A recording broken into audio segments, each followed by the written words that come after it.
കഴിഞ്ഞ ദിവസം ഇറാൻ നടത്തിയ ആക്രമണത്തിൽ അമേരിക്കക്ക് വൻ നഷ്ടമുണ്ടായതായിട്ടുള്ള റിപ്പോർട്ടുകൾ വരുന്നു. പ്രധാനമായും ജോർദാനിയുടെ തലസ്ഥാനമായ അമ്മാനിൽ നിന്നും 100 കിലോമീറ്റർ അകലെ സ്ഥിതി ചെയ്യുന്ന മുവഫഖ് അസൽത്തി എന്നറിയപ്പെടുന്ന ജോർദാനിലുള്ള എയർബേസിന് നേരെ ആക്രമണം നടത്തിയിട്ടുണ്ട്. ഇത് അമേരിക്കയുടെ സിറിയയിലാണെങ്കിലും ഇറാനിലാണെങ്കിലും ഒക്കെയുള്ള ആക്രമണത്തിന്റെ കീ പോയിന്റ് ആയി പ്രവർത്തിച്ച ബേസാണ്. ഇവിടെ പ്രധാനമായും ഇറാൻ നടത്തിയ ആക്രമണത്തിൽ F-35 എന്നറിയപ്പെടുന്ന അമേരിക്കയുടെ 5ാം തലമുറയിൽപ്പെട്ട യുദ്ധവിമാനം, അതിന്റെ ഷെൽട്ടർ, അതിന്റെ ഹാങ്കറിന് നേരെ ആക്രമണം നടത്തിയിട്ടുണ്ട്.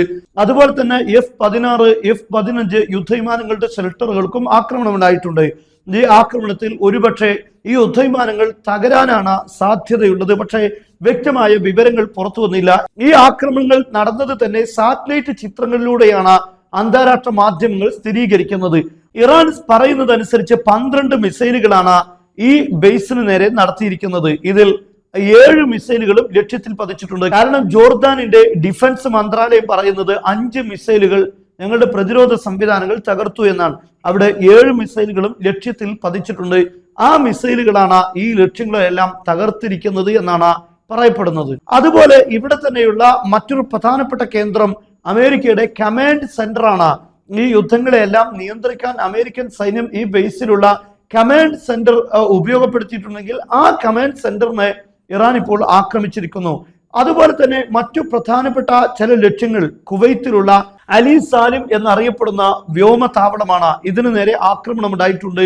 അതുപോലെ തന്നെ അഹമ്മദ് ജാബിർ എന്നറിയപ്പെടുന്ന മറ്റൊരു പ്രധാനപ്പെട്ട ബേസാണ്. അതോടൊപ്പം അമേരിക്കയുടെ 5ാം കപ്പൽപ്പട എന്നറിയപ്പെടുന്ന ഒരു നാവിക കേന്ദ്രത്തിന് നേരെയും ആക്രമണം നടന്നിട്ടുണ്ട്. അതുപോലെ ഈസ എന്നറിയപ്പെടുന്ന എയർബേസ്, ഇതിനു നേരെയും ആക്രമണം ഉണ്ടായിട്ടുണ്ട്. അതേപോലെ ബഹ്റൈനിലുള്ള ഏറ്റവും പ്രധാനപ്പെട്ട ജബൽ ദുഖാൻ എന്നറിയപ്പെടുന്ന ഭാഗത്തുള്ള ലോങ് റേഞ്ച് റഡാർ തകർക്കപ്പെട്ടിരിക്കുകയാണ്. നമുക്കറിയാം ഖത്തറിലുള്ള വളരെ പ്രധാനപ്പെട്ട അമേരിക്കയുടെ ലോങ് റേഞ്ച് റഡാർ കഴിഞ്ഞ യുദ്ധത്തിൽ ഇറാൻ തകർത്തിരുന്നു. എന്നാൽ ഇപ്പോൾ ഡ്രോണുകൾ ഉപയോഗിച്ചുകൊണ്ട് അമേരിക്കയുടെ ഈ ദീർഘദൂര റഡാർ, ബഹ്റൈനിലുള്ള റഡാർ ഇപ്പോൾ ഇറാൻ തകർത്തിരിക്കുകയാണ്.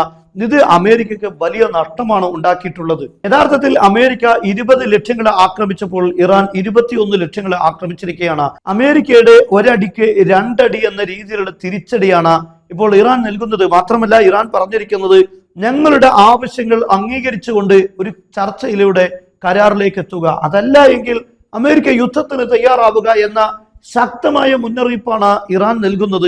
ഇതാണ് അമേരിക്കൻ പ്രസിഡന്റ് ഡൊണാൾഡ് ട്രംപിനെ അക്ഷരാർത്ഥത്തിൽ ക്ഷീണിതനാക്കിയിരിക്കുന്നത്. അദ്ദേഹം ഇപ്പോൾ വെപ്രാളത്തിൽ പലതും പറഞ്ഞുകൊണ്ടിരിക്കുകയാണ്. ചില സമയത്ത് പ്രതികരിക്കാതിരിക്കാൻ അമേരിക്കക്ക് നിർവാഹമില്ല. ലോകത്തിന് മുന്നിൽ മുഖം മിനിക്കാൻ പോലും അമേരിക്കക്ക് കഴിയാത്ത സാഹചര്യത്തിലേക്ക് ഇറാനുമായിട്ടുള്ള യുദ്ധം മാറിയിരിക്കുകയാണ്.